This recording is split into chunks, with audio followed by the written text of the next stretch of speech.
শাহজাহান, বাবা তোমাকে মেনে নিয়েছে আর আমাদের লুকিয়ে লুকিয়ে থাকতে হবে না। চলো, বাবা তোমাকে ডেকেছে। আমি মুসলমান তুলসী, আর তোমার বাবা একজন হিন্দু ব্রাহ্মণ। আমাদের বিয়ে উনি কখনোই মেনে নেবেন না। ঠিক আছে, তুমি বাবার সঙ্গে কথা বলো। যা হবার তা হয়ে গেছে, কোনো ভয় নেই, চলে এসো। বাবা, বাবা, ভয় পেও না। তুলসী, এতদিন কোথায় ছিলি? মা, তুলসী, বাবাকে প্রণাম করো শাহজাহান। থাক, একটা ব্রাহ্মণকে সালাম দেওয়া লাগবে না। বাবা, তুমি তুলসীকে ভুলে যাও। তুলসী আমার জিন্দেগি শ্বশুর আব্বা। না, বাবা,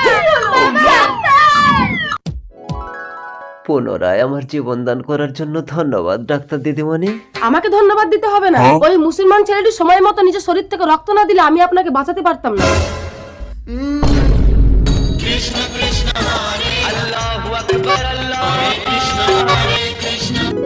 পুরা একই বৃন্তে দুটি কুসুম, হিন্দু মুসলমান, মুসলিম যার নয়ন মনি, হিন্দু তাহার প্রাণ।